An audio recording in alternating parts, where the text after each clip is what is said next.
ইরানে ঘনিয়ে আসছে প্রেসিডেন্ট নির্বাচনের দিন। হেলিকপ্টার দুর্ঘটনায় রাইসের মৃত্যুর পর ২৮ জুন নতুন প্রেসিডেন্ট পেতে অনুষ্ঠিত হবে ভোটাভুটি। ইসরায়েলের সাথে চলমান সংঘাতের জেরে বর্তমানে ইরানের বলিষ্ঠ নেতৃত্ব এখন সময়ের দাবি। এই শূন্যস্থান পূরণ করতে পরীক্ষিত ব্যক্তিত্ব আহমেদিনেজাদ এগিয়ে আসেন। গার্ডিয়ান কাউন্সিলের কাছে চান প্রেসিডেন্ট নির্বাচনের প্রার্থিতা। ইরানের নিয়ম অনুযায়ী যে কেউ চাইলেই দাঁড়াতে পারেন না নির্বাচনী লড়াইয়ে। খামেনির নিয়ন্ত্রিত গার্ডিয়ান কাউন্সিল নিজের পছন্দ মতো ঠিক করে দেন কাদের মধ্যে হবে ভোটের লড়াই।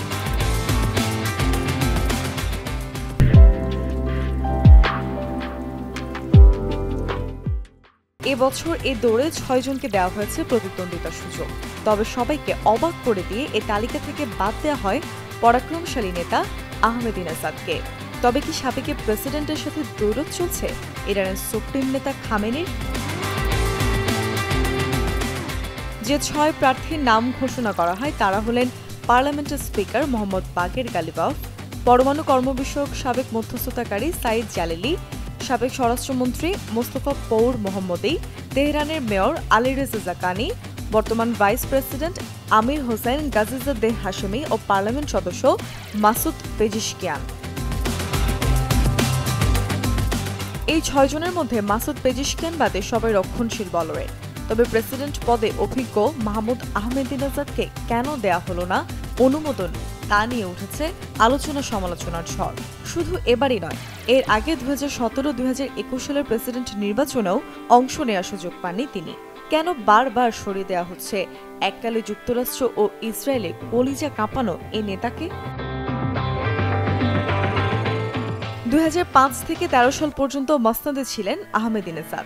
এ সময় একাধিকবার সর্বোচ্চ নেতা আয়াতুল্লাহ আলী খামেনির সাথে দেখা যায় তার মতপার্থক্য। ২০০৭ সালে স্বরাষ্ট্রমন্ত্রী মোহাম্মদ জোল খাদরকে বরখাস্ত করেন প্রেসিডেন্ট। তবে এই সিদ্ধান্তের বিরোধিতা করেন খামেনি। জোল খাদরকে পদোন্নতি দিয়ে নিযুক্ত করেন বাশিজ মিলিশিয়ার সহকারী প্রধান হিসেবে। পরের বছর ফের মনোমালিন্য। ২০০৮ সালের শীতে বিপর্যস্ত গ্রামবাসীকে সস্তায় গ্যাস সরবরাহের সিদ্ধান্ত নেন আহমেদিনেজাদ। এই সিদ্ধান্তেরও বিরোধিতা করেন খামেনি। সে সময় প্রেসিডেন্টের বিরুদ্ধে বক্তব্যও দেন তিনি। বলেন, কিছু যুগান্তকারী উদ্যোগ নিলেও নানা ভুল রয়েছে আহমেদিনেজাদের রাষ্ট্র পরিচালনায়। ১ বছর পর ফের দ্বন্দ্ব।